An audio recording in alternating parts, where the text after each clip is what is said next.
최근에 한국의 사회 지도층 인사들의 성 스캔들로 인해서 국민들의 불만과 실망이 이만저만이 아닙니다. 특히 아주 최근에는 세계적인 한국의 기업의 총수가 성 스캔들에 휘말려서 또 국민들에게 실망감을 안겨줄 뿐만이 아니라 전 세계적으로도 망신을 당하고 있습니다. 그런데 이러한 현상은 한국뿐만이 아니라 전 세계적으로 그리고 미국에도 흔히 일어나고 있는 일입니다. 국제기구의 수장이나 혹은 한 나라의 대통령의 후보, 심지어 대통령이 현직에 있을 때에도 이런 성 스캔들이 일어남으로 말미암아 많은 사람들에게 충격을 주기도 하였습니다. 그런데 이렇게 사회 지도층 인사들에게 있어서 왜 이런 일들이 성 스캔들이 일어나는 것입니까? 미국의 딘 루드윅과 클린턴 롱네커라고 하는 두 학자가 지금으로부터 약 한 20년 정도 전인데요. 미국의 비즈니스 윤리 저널이라고 하는 잡지에 바세바 신드롬이라고 하는 제목의 논문을 실은 적이 있습니다. 바세바 신드롬이라는 이 제목의 논문의 부제는 성공한 리더들의 윤리적 실패였습니다. 사회적으로 세상적으로 성공한 리더들이 왜 하루아침에 갑자기 성적으로 도덕적으로 실패하는가, 그 이유를 살펴보고 조사를 해보았더니 그 원인은 바로 구약 성경에 나오는 다윗 왕에게서 그 원인을 찾아볼 수 있었다는 것입니다. 이 다윗 왕이 빠졌던 바세바 신드롬 때문이라는 것입니다. 그래서 바세바 신드롬이란 무엇이냐? 다윗의 경우처럼 왕이 된 후에 자기 만족과 자만 그리고 특권 의식에 빠져서 그 지도자가 한순간에 부도덕한 일에 빠지는 그런 현상을 말합니다. 그런데 이처럼 한순간 부도덕한 일에 빠지는 이유는 뭐냐면은 자기는 가질 것을 다 가졌고 무엇이든지 할 수 있다고 생각하기 때문에 자기 자신만큼은 괜찮을 것이라고 하는 지나친 자신감 때문에 순간적인 통제 능력을 상실한다는 것입니다. 이러한 바세바 신드롬은 지도자들이 비단 성적인 문제뿐만이 아니라 모든 도덕적인 문제에 있어서도 순간 비도덕적인 일에 빠지게 됨으로써 자기 통제력을 상실한다는 것입니다. 그렇습니다. 다윗 왕은 바세바 신드롬에 빠졌습니다. 왕이 되고 권력과 명예와 또 모든 것을, 물질을 다 가졌습니다. 그런데 바로 그 순간에 바로 바세바 신드롬에 빠져서 자기 통제 능력을 상실했습니다. 그래서 유부녀인 바세바를 왕궁으로 데려와서 동침을 했습니다. 바세바 신드롬의 특징 중에 하나가 무엇인가 하면 이 논문에 의하면 자기는 모든 상황을 통제할 수 있다는 지나친 자신감을 가지고 있다는 것입니다. 그래서 다윗은 바로 그 자신감 때문에 왕이라고 하는 자신감, 모든 것을 통제할 수 있고 컨트롤할 수 있다는 그 자신감 때문에 유부녀까지도 자기 손으로 통제할 수 있다라는 그런 자신감을 가지고 그런 비도덕적인 일을 저질렀다는 것입니다. 그러나 그렇게 자기가 통제할 수 있다고 하는 생각 자체가 벌써 뭐예요? 통제 능력을 상실한 것입니다. 이것이 바세바 신드롬이라는 것입니다. 심지어 바세바가 임신을 했다는 소식을 들었을 때에 전쟁터에 나가 있는 그녀의 남편 우리아 장수를 불러들였습니다. 왜 불러들였습니까? 알리바이를 만들려고요. 그 남편으로 하여금 이제 부인과 동침하기 위해서 아이를 낳게 하려고 이렇게 알리바이를 꾸미려고 했습니다. 물론 실패를 했죠. 자, 이것조차도 그 남자 우리아를 자기가 통제할 수 있다. 자기가 컨트롤할 수 있다. 자기 마음먹은 대로 할 수 있다라고 생각을 했던 것이죠. 그런데 이 작전이 알리바이 작전이 실패를 하니까 2차 작전에 돌입을 했는데 그 남편은 우리아를 암몬과의 전쟁 중이었는데 전쟁 중에서도 아주 치열한 전쟁이 벌어지는 그런 장소로 우리아를 보내가지고 죽게 만들었습니다. 이것조차도 자기가 군대 장군 정도는 누구의 한 사람의 남편 정도는 컨트롤할 수 있다고 하는 지나친 자신감에서 비롯된 것이라고 볼 수가 있습니다. 더 나아가서 우리아의 장례식이 끝나자마자 다윗이 어떻게 했습니까? 밧세바를 데려다가 바로 즉시 데려다가 왕궁으로 데려다가 자기 아내로 삼았습니다. 이것조차도 한 여인을 자기 부인으로 삼는 것쯤은 식은 죽 먹기라는 거죠. 자기의 통제 능력으로는 충분히 할 수 있는 일이라는 그런 이야기입니다. 왜냐하면 이게 자신과 밧세바의 불륜에 대해서 시비를 걸 사람은 아무도 없습니다. 그렇잖아요. 심지어 그 남편 우리아를 전쟁 때 나가 죽게 만든 요압 장군 혹시 알았는지 모르겠어요. 다윗과 밧세바의 불륜 관계를. 알았다 하더라도 그는 이미 다윗의 충복이었기 때문에 문제될 것이 전혀 없습니다. 이 모든 일들이 다 다윗이 빠져버린 밧세바 신드롬의 내용이었습니다. 다윗은 자신의 능력을 너무 과신한 나머지 자기가 마음먹은 대로 모든 상황을 통제할 수 있다고 믿었고 실제로 모든 상황을 다 통제해버렸습니다. 다 통제해버렸어요. 그래서 자신이 처음부터 원했던 대로 완전 범죄가 되었습니다. 이 불륜 사실을 아는 사람은 다윗과 밧세바 둘밖에 없어요. 우리 남편이 알았다 한들 이미 죽었고요. 이제 두 사람이 왕궁에서 행복하게 살기만 하면 되는 것입니다. 그러나 다윗은 이미 자기 통제력을 상실했을 뿐만 아니라 도덕적으로 타락했습니다. 결국 다윗의 밧세바 신드롬은 완전 범죄가 될 수 없었습니다. 왜냐하면 사람은 속일 수 있어도 하나님은 속일 수 없기 때문입니다. 그래서 성경은 다윗의 이러한 행위에 대해서 이렇게 기록을 하고 있습니다. 사무엘하 11장 27절에 보면 그 장사를 마침에 다윗이 보내어 저를 궁으로 데려오니 저가 그 처가 되어 아들을 낳으니라. 다윗의 소위가 여호와 보시기에 악하였더라. 그러므로 오늘 우리들도 저와 여러분들도 이 밧세바 신드롬에 빠져서 도덕적으로 타락하는 일이 없어야 할 뿐만이 아니라 혹 하나님을 속일 수 있다는 생각조차 가지지 말아야 할 것입니다. 그렇다면 이러한 다윗의 악한 이야기가 왜 성경에 기록되어 있는 것입니까? 좋은 이야기면 좋죠. 여러분 우리 다윗 하면은 골리앗 때려 눕힌 이야기 있잖아요. 얼마나 멋있습니까? 이런 이야기라면 다윗도 아마 좋았을 거예요. 자기가 이거 뭐 기록되었는지 성경에 잘 몰랐겠지만 자기 살아있을 때 기록된 것이 아니니까. 골리앗 장수를 물리친 그런 영웅적인 이야기를 기록하면 다윗도 기분 좋았을 것이고 성경에 있는 우리도 흐뭇하잖아요. 우리도 그렇게 살아야지. 근데 참 지워버리고 싶은 부끄러운 역사, 괴인사, 불륜 이야기, 다윗이 얼마나 이걸 알면 성경에 기록되어진 것을 알면 얼마나 싫어했겠습니까? 부끄러워했겠습니까? 그런데 왜 이런 이야기가 성경에 기록되어져 있는 것입니까? 그것은 바로 이 다윗의 이야기가 우리 자신의 이야기이기 때문입니다. 밧세바 신드롬은 다윗이나 사회 지도층 같은 사람들에게만 걸리는 병이 아니라 우리 자신도 걸릴 수 있는 병이라는 사실입니다. 나단 선지자가 다윗에게 와서 다윗의 죄를 지적했습니다. 그러나 직접적으로 지적하지 않고 한 가지 비유를 말했습니다. 한 부자가 있었는데 손님이 찾아왔습니다. 자기 집에는 고기를 대접할 짐승들이 많이 있었는데 그것이 아까워서 가난한 집에 암양 새끼 딱 딸랑 한 마리 있는 그 가난한 집에 가서 그 암양 새끼를 빼앗아 와서 자기 손님을 대접했다는 이야기입니다. 이 이야기를 들은 다윗은 노발대발을 하면서 그런 나쁜 놈은 당장 죽여버려야 된다고 말을 했습니다.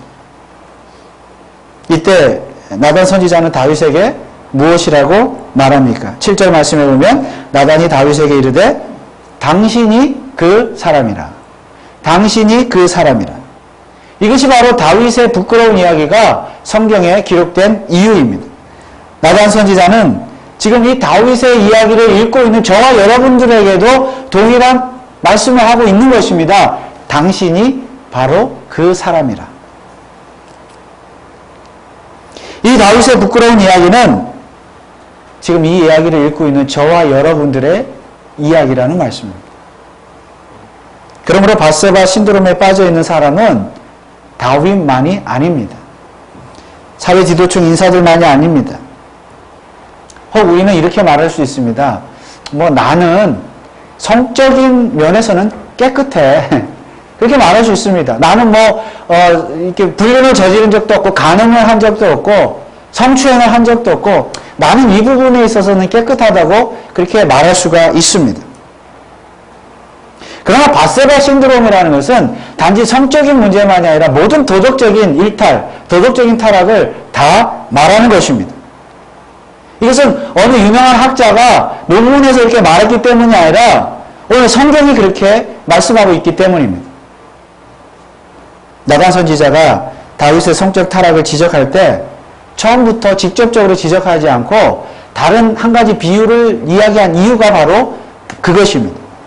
나단 선지자는 어떤 형태로든지 남의 것을 빼앗는 것은 다 나쁘다고 말을 하고 있습니다. 남의 부인을 빼앗는 건 물론 나쁜 일입니다. 우리아를 전쟁터에서 죽게 만든 것처럼 남의 생명을 빼앗는 것도 나쁜 일입니다. 그리고 남의 재산, 암양 새끼를 빼앗는 것도 나쁘다는 것입니다. 그래서 어찌 보면 밧세바 신드롬이라는 것은 남의 것을 빼앗는 모든 형태의 도덕적인 질병이라고 말할 수 있습니다. 한마디로 나밖에 모르는 이기주의입니다. 그리고 그 이기주의가 바로 죄입니다. 이 이기주의를 자기 욕심이라고 말해도 좋겠습니다. 어떤 사람은 자기 욕심 때문에 남의 부인을 빼앗습니다. 다윗의 경우지요. 자기 욕심이에요. 어떤 성적인 욕심. 어떤 사람은 자기 욕심 때문에 남의 생명을 빼앗습니다. 어떤 사람은 자기 욕심 때문에 남의 재산을 빼앗습니다. 어떤 사람은 자기 욕심 때문에 제자들의 논문을 빼앗고 자기 이름으로 내고, 어떤 사람은 자기 욕심 때문에 거짓말을 하고 사람을 무시하기도 합니다. 심지어 교회들도요, 자기 욕심 때문에 남의 교인들을 빼앗아 오기도 합니다. 남의 교회 교인들을 전도를 해야지요.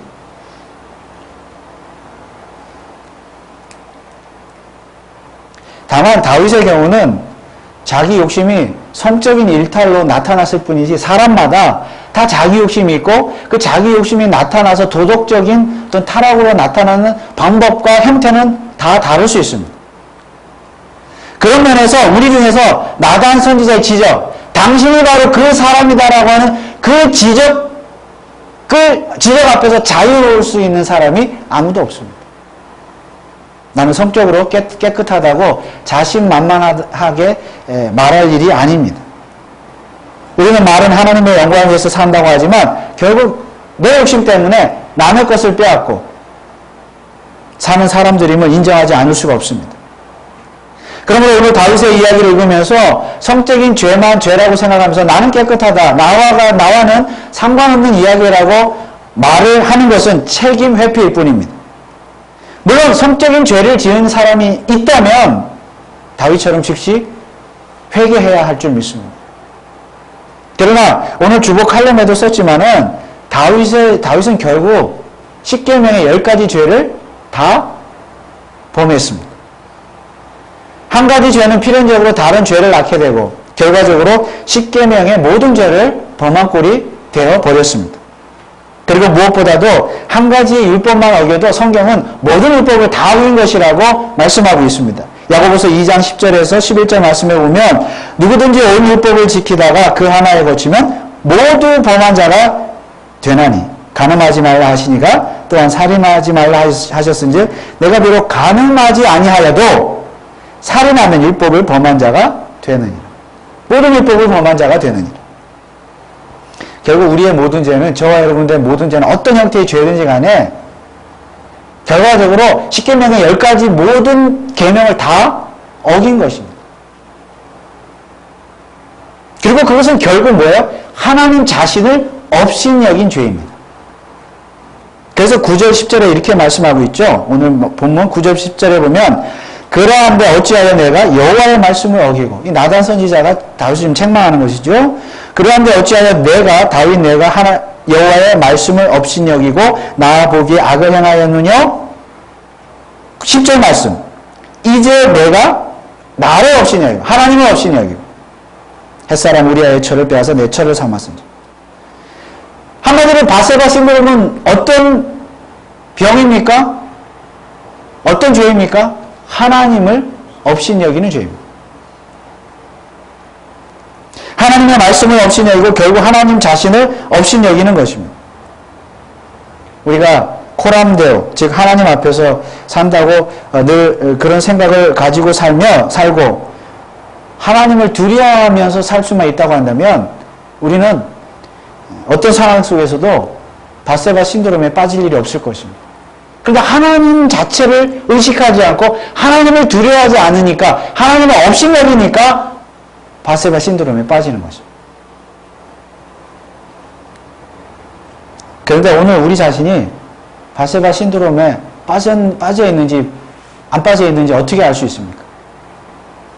다윗의 경우 하나님을 업신여기는 것은 결국 사람, 바세바나 우리아를 업신여기는 것으로 나타났습니다. 그래서 오늘 나도 우리도 사람을 업신여기느냐 그렇지 않느냐를 보면 내가 바세바 신드롬에 빠져 있는가 그렇지 않은가를 알 수 있습니다. 그러면 사람을 업신여기는 것은 무엇입니까? 오늘 3절 말씀에 보면 이런 말씀이 있습니다. 가난한 자는 아무것도 없고 자기가 사서 기르는 작은 암양 새끼 하나뿐이라. 그 암양 새끼는 저와 저의 자식과 함께 있어 자라며 저의 먹는 것을 먹으며 저의 잔에서 마시며 저의 품에 누움으로 저에게는 딸처럼 되었구나. 아마 잡아 먹으려고 키웠는지 애완용으로 키웠는지 모르겠습니다. 암양 새끼 한 마리. 딸처럼 키웠다 그래서 자식 같다고 성경은 기록하고 있습니다. 가난한 자에게 있어서 암양 새끼 한 마리는 마치 자식과도 같은 존재였는데 부자가 와가지고 그 암양 새끼를 빼앗아가 버렸어요. 이것이 바로 사람을 업신여기는 것입니다. 그러니까 자식 같은 짐승을 빼앗아갔다는 것은 그 암양 새끼 주인은 뭐예요? 부모와 같은 심령. 자식을 빼앗긴 겁니다.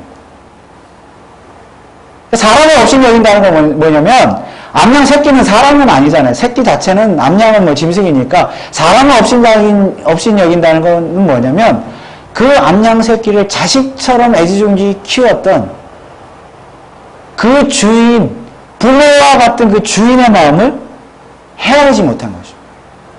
그게 사람을 업신여깁니다. 왜 그랬습니까? 자기 욕심 때문에. 자기는 짐승이 더 많은데도 그거 아끼느라고, 그거 아까워서 가난한 자의 자식과도 같은 존재를 빼앗아 버렸습니다. 자식을 빼앗긴 부모의 마음을 전혀 헤아리지 못했습니다. 우리가 사람을 업신여기는 그거잖아요. 내 자식은 귀한데 남의 자식은 항상 안 귀하잖아요. 뭐 이렇게 서로 싸우고 뭐가 있으면은 우리 자식은 그럴 일이 없어. 저 자식이 나빠가지고 우리 자식이 물들어서 친구 잘못 만나서 그렇다. 이제 우리가 흔히 이렇게 말하기 쉬운데 지금 부자의 마음이 그런 마음. 상대방의 부모의 심정을 헤아리지 못하는 거예요. 내 자식만 귀하고. 왜 이런 말이 나온 겁니까? 다윗이 바세바 남의 아내를 빼앗았을 때에 그 아내의 남편의 심정을 헤아리지 않았다는 겁니다. 어쩌면 우리아가요 전쟁터에 나가 있다가 다윗 왕이 갑자기 불렀잖아요. 호출 명령을 내리고 갑자기 막 진수성찬을 차려주고 집에 가서 휴가도 주고 부인과 함께 잠자리도 가져 이렇게 했는데 아마 우리아는 좀 이상하다 생각했을 수도 있을 것 같아요. 좀 왕이 미쳤나? 지금 전쟁 중인데 장수를 불러다가 갑자기 뭐 집에 가서 뭐 휴가를 보내라 그러고? 어쩌면 다윗 왕의 행동에서 수상한 점을 느꼈을지도 모르겠습니다. 죽었으니까 이제 모르겠지만은, 그래서 어쩌면 우리에게는 이미 그 마음속에는 자기 아내를 빼앗긴 아픔이 있었는지도 모릅니다. 그러나 다윗은 그런 남편의 마음은 아랑곳하지 않고 남의 부인을 빼앗아갖고 남편마저 죽여버렸어. 또한 다윗이 우리아를 죽게 만든 것 역시 한 생명의 소중함을 전혀 생각하지 않은 처사였죠. 더군다나 그의 남편을 죽임으로써 이제 홀로 남게 된 부인의 마음을 헤아리지 못했어. 물론 자기의 아내로 삼으려고 그랬겠죠. 부인의 고통, 이것을 헤아리지 못했습니다. 자신의 목적을 달성하기 위해서라면 그게 자기 욕심이죠. 남의 가정이야 뭐 파탄 나거나 말거나 상관하지 않았습니다. 이게 사랑을 없이 여기는 거예요. 게다가 남편의 죽음의 소식을 들은 밧세바는 성경을 보니까 펑펑 울었다, 슬피 울었다 그랬어요. 가슴을 치면서. 그랬는데요. 울었는데 성경은 곧이어서 바로 다윗은 마치 기다렸다는 듯이 밧세바를 데려다가 왕으로 데려다 자기 아내로 삼았습니다. 여러분, 성경은 밧세바의 이 슬픔을, 울음을 왜 기록했을까요? 단지 정말 슬펐다. 남편은 이렇기 때문에 슬펐다. 그것일까요?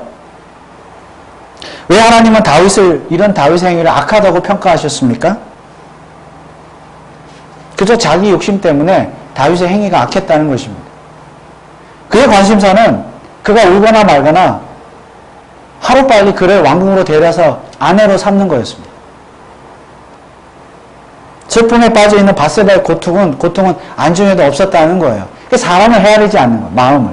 이게 사람을 없이 여기는 것이죠. 그래서 밧세바를 아내로 맞이해줘서 왕궁에 데려와서 좋은 옷도 해입히고 맛있는 음식도 주고 그렇게 해주면 밧세바가 행복할 것이라고 생각을 했습니다. 진짜 마음의 고통을 헤아리지 못한. 이것이 바로 다윗이 사람을 없이 여겼다는 증거이며 그 동기는 결국 자기 욕심이었습니다. 실상 처음에 다윗이요 목욕하는 여인을 보고 그 여인이 누구인지 알아보려고 사람을 보냈을 때부터 다윗은 사람을 없이 여겼습니다.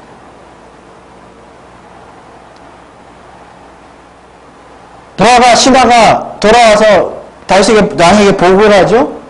그 여인을 목욕하는 여인은 우리아의 아내였는데 이 우리아는 헷사람이라고 성경은 그렇게 기록을 하고 있습니다. 헷사람.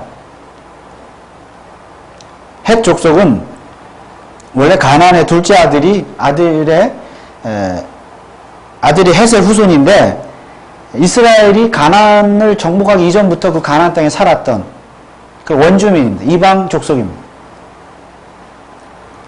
그런데 그런 이방 민족인 우리아가 나중에 이제 이스라엘로 귀화를 한 것이죠. 이스라엘 종교로 개종을 하고 유대인처럼 사는 것이죠. 그리고 다윗 군대의 장수가 되었습니다. 굉장히 높은 자리까지 올라갔다 볼 수가 있죠. 그런데 밧세바는 바로 이런 헷사람 우리아의 아내였습니다. 이것이 무슨 의미가 있을까요? 여러분, 만약에 밧세바가 이방인의 아내가 아니고 유대인의 아내였다면 다윗은 어떻게 했을까요? 그래도 밧세바를 데려와서 동침했을까요? 만약에 동침을 해서 또 임신을 했다면 그래도 우리아를 전쟁터에 나가서 죽게 했을까요? 만약 같은 유대인이었다면 우리아가 다윗이 최소한 고민은 했을 것입니다. 그런데 결국 다윗이 밧세바 신드롬에 빠질 수밖에 없었던 것은 우리아가 이방인이었기 때문에. 쉽게 말하면 이방인을 무시한 거죠.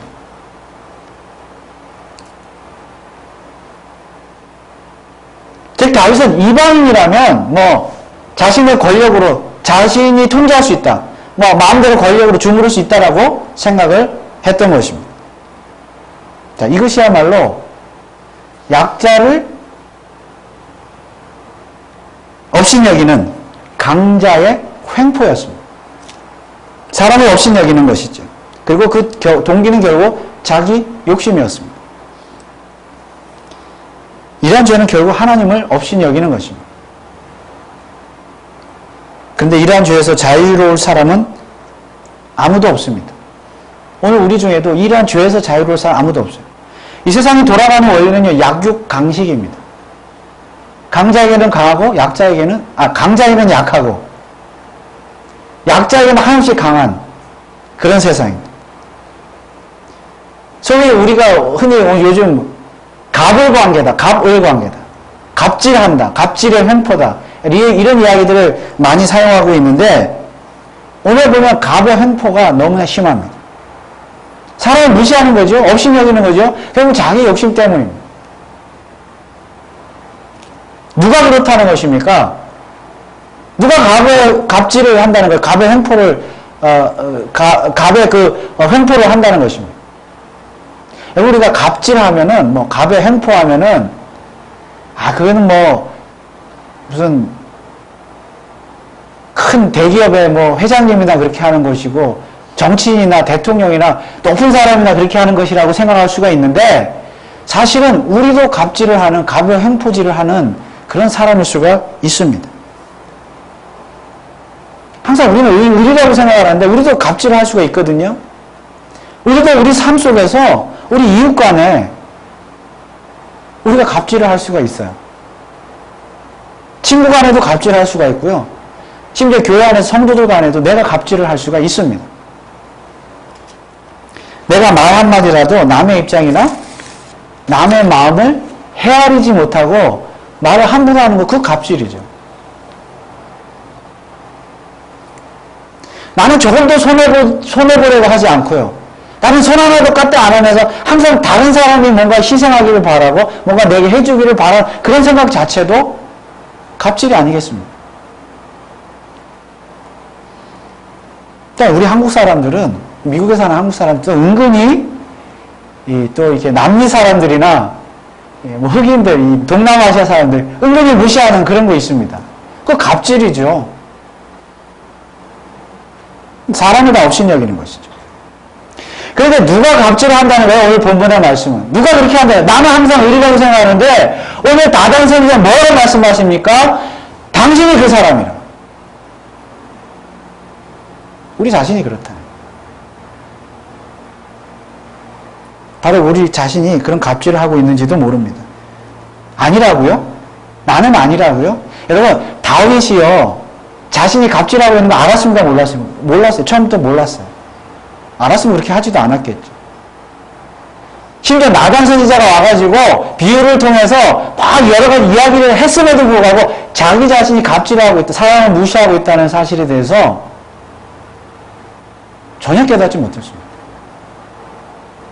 오히려 부자 이야기를 하니까, 나쁜 부자 이야기를 하니까 그 사람 죽여야 된다고 펄쩍 뛰었습니다. 자기는 모르는 거예요. 자기 자신.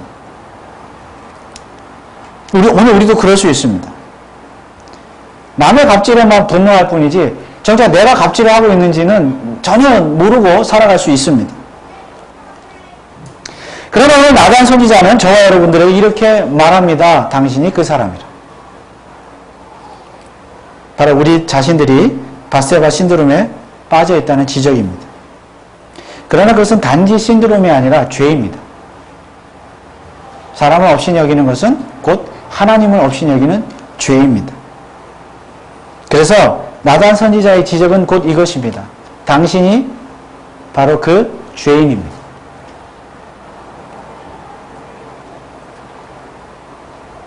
이것이 바로 복음입니다. 여러분, 복음이란 다른 누군가에 대한 이야기가 아닙니다. 복음이란 다른 사람에 대한 이야기가 아닙니다. 당신이 그 사람이라. 복음이란 바로 나에 대한 이야기입니다. 내가 죄인이라는 것에 대한 이야기입니다. 복음이란 바로 우리 자신이 하나님 말씀 앞에, 하나님 앞에 죄인이라는 사실을 적나라하게 지적해 주는 것이 복음입니다. 당신이 그 사람이라. 그런데 이 복음은 내가 바로 죄인이라는 사실을 진짜 인정하고 회개할 때에 진짜 복음이 되는 줄 믿습니다. 다윗은 나단 선지자가 자신의 죄를 지적했을 때에 조금 더 머뭇거림 없이 이렇게 고백했습니다. 13절, 오늘 12장 13절 말씀을 보면 다윗이 나단에게 이르되 내가 여호와께 범죄하였노라. 그리고 그 순간 나단 선지자는 다윗에게 이렇게 선포했습니다. 여호와께서도 당신의 죄를 사하셨나니 당신이 죽지 아니하려니와. 그렇습니다. 진정한 복음이란 내가 하나님 앞에 죄인임을 진정으로 깨닫고 인정하고 고백함으로 말미암아 하나님으로부터 죄사함의 은총을 받아 누리는 것이 참 복음인 줄 믿으시기 바랍니다. 세상학자들이 말하는 밧세바 신드롬의 해결책은 사실 별것 없습니다. 논문을 제가 논문을 사실 읽어보지는 않았지만은 그런 이렇게 제가 이렇게 내용을 살펴보니까 결국은 뭐예요? 그냥 도덕적으로 잘 살자입니다. 지도자들은 자기 자신을 잘 돌아보고 물론 맞는 말이죠. 그런데 성경은 기독교는 진짜 해결책을 제시해주고 있습니다. 그것이 바로 복음입니다. 왜냐하면 다윗도 죄사함에 이러한 다윗도 죄사함에 복음을 통해서 죄사함의 은총을 누렸기 때문입니다. 그러면 다윗은 어떻게 이런 죄사함의 은총을 누릴 수가 있었습니까? 사도행전 2장 25절에 보면 이런 말씀이 있습니다. 다윗이 저를 가리켜 가로되, 여기 저는 예수 그리스도입니다. 다윗이 저를 가리켜 가로되 내가 항상 내 앞에 계신 주를 배웠으며, 예수님 태어나시기도 전에 다윗은 내 주를 보았다 이렇게 말씀합니다. 그 다음에 가면 사도행전에 가면 다윗을 선지자라고 기록하고 있습니다. 성경은. 이미 예수 그리스도를 보고 있었어요. 다윗은. 내가 항상 내 앞에 내 계신 주를 배웠으며 나를 요동치 않게 하기 위하여 그가 내 우편에 계시도다. 이것은 장차 예수 그리스도의 죽음과 부활까지도 선지자로서 보고 예언했다는 말씀입니다. 그리고 다윗 자체가 예수 그리스도의 표상이죠. 무슨 말입니까? 다윗은 오늘 밧세바 신드롬에 빠져서 큰 죄를 지었지만 십계명의 10가지 죄까지 몽땅 다 죄를 짓는 그런 죄인이었지만은 그가 죄사함의 은총을 받을 수 있었던 것은 다른 어떤 도덕적인 노력이나 이런 책을 통해서 뭘 통해서 아니라 바로 복음을 통해서인데 그 복음이 뭐냐? 예수 그리스도를 통해서 그는 죄사함을 받았다는 사실입니다. 이것이 복음입니다. 오늘 우리도 밧세바 신드롬에 빠져서 다윗처럼 도덕적으로 타락할 수 있습니다. 성적으로 그럴 수도 있겠고 다른 윤리적 도덕적으로 돈의 관계에 대해서 어떤 면에서 그렇게 될 수가 있습니다. 그래서 밧세바 신드롬에 빠져서 결국은 남을 무시할 수 있고 업신 여길 수 있고 남의 것을 빼앗을 수도 있고 그렇게 하면 안 되겠지만 설령 그런 죄를 지었다 할지라도 우리에게는 희망이 있습니다. 예를 들어서 복음이 있기 때문에. 여러분 정말 욕심이 있습니까? 우리에게 욕심이 있습니까? 하나님 한 분만으로 만족하시면 됩니다. 복음으로 만족하시면 됩니다. 우리에게 욕심이 있으니까 채워지지 않는 욕심이 있으니까 결국 그 남의 것을 빼앗으려고 하고 좀 손해보는 거는 싫고 그러다 보니까 결국 뭐예요? 사람을 무시하고 업신여기고 착취하고 갑질을 하는 것이에요.